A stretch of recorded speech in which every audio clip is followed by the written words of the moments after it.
This is one of the craziest stories I ever heard, but it's actually about one of my closest friends, Kristen. Well, Kristen was looking for a new house to buy, and she was very particular about the house she wants.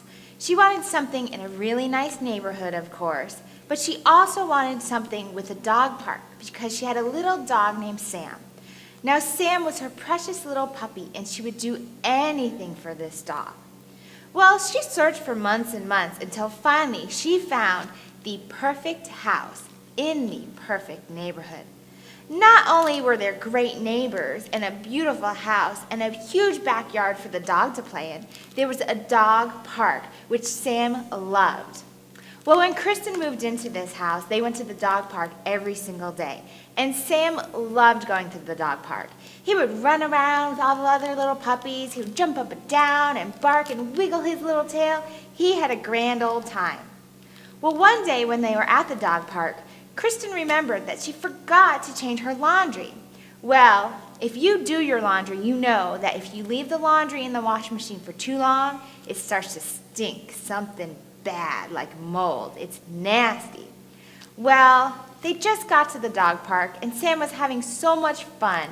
She didn't want to take Sam away from his little puppy friends. So she thought, well, the dog park is fenced in. I'll just run home real quick, change the laundry, and come right back. Nothing could happen, right?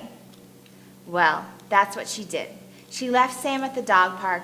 She ran home as fast as she could. She took her laundry out of the washing machine, put it into the dryer, and went back to the dog park. She wasn't even gone 5 minutes. But when she got back, Sam was gone. Well, she started to panic, and she started looking around for Sam. Sam! Sam! Come here, boy! Come here, Sam! Where are you? Nothing. She didn't hear anything. Well, she noticed that behind the dog park, there were some woods. So she thought, oh no. If Sam went in back of these woods, she may never find him, but she had to try. So she started walking in the woods. And she's calling out Sam's name. Sam? Sam? Well, it started getting a little dark, and she started getting really worried. She started hearing some crunching noises in the twigs. Sam? Is that you, Sam? And it came closer. Well, she almost ran out of those woods, but then she looked, and she saw Sam. It was Sam, all right. But Sam had something dangling out of his mouth. And this thing, it didn't look alive. So she said, Sam, what do you have, Sam? Sam, drop it. Sam dropped it. And that animal, it didn't move. So Kristen went up to it to see what it was. And she looked down, and this animal was all brown and gray and nasty. And she thought, oh, Sam, what have you done? Well, she couldn't really tell what it was because it was getting dark. So she squatted down, and she picked up that poor little helpless animal. And you know what it was? A rabbit. And it wasn't brown or gray like she first thought. It was actually a white rabbit. It was just so dirty. Well, she gave that rabbit a little poke, but that rabbit didn't move. It was definitely dead. And she thought, oh, Sam, how could you kill such a cute little rabbit? And then she realized something awful, something horrible. This wasn't just any old rabbit. This was her neighbor's pet white rabbit. And Sam killed it.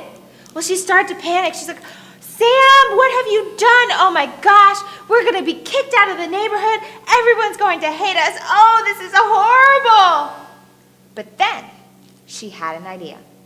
She took that little white rabbit and she tucked it into her coat and she walked home, making sure that no one saw her. Well, when she got into her house, she closed the door behind her and locked it and closed down all the blinds.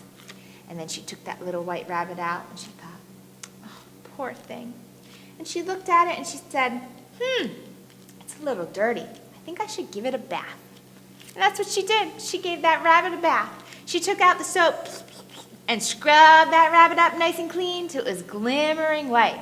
Well, of course, the rabbit was still dead, but it was sparkling white. Although, now it kind of looked like a drowned rat because it was all wet. So she thought, I think I need to dry it. So that's what she did. She took out her hairdryer and she blow-dried that rabbit. Shh, until it was all dry. And she fluffed it all up until it looked brand new. It looks pretty good. But she had another idea. She waited until late at night, until all of her neighbors were sleeping, and she took that little white fluffy rabbit and she tucked it back into her coat. And she walked outside and went into her neighbor's backyard. And she took out that white rabbit and put that rabbit back in the hutch where it belonged. And she thought, no one will ever know that Sam killed this white rabbit. And she went back into her house. Well, she had a hard time sleeping that night because she felt really bad about what she did. But I mean, what was her choice? She'd either have to tell the neighbor and they would hate her, or she could just pretend that the rabbit died in its hutch. So that's what she decided to do. She thought, well, the rabbit they'll just wake up that next morning and think the rabbit died in its sleep. No problem. So finally she fell asleep. Well, the next morning she woke up to sirens, police sirens. And she started to panic. She jumped out of bed and she thought, oh no, they know what I did. Oh my gosh, I'm going to jail. What am I going to do? Well, she composed herself and she walked outside to see what the commotion was all about. She pretended like she didn't know what was going on. And her neighbor was crying hysterically. Oh my gosh, Kristen, you could not believe what happened. And Kristen just said, what's wrong? Like she didn't know what was going on, right?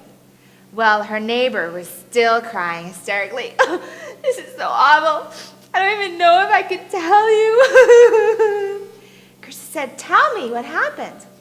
And her neighbor said, well, you know we have a pet white rabbit, right? And Kristen said, uh-huh.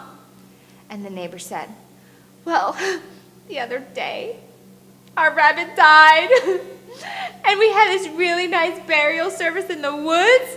And some horrible person dug up the rabbit and put it back in the hutch as a cruel joke. Well, Kristen just stood there and could not believe what just happened. Now this is an urban legend, and this is from the book, Curses Broiled Again. If you'd like to read more of those urban legends, just pick up this book at your local library.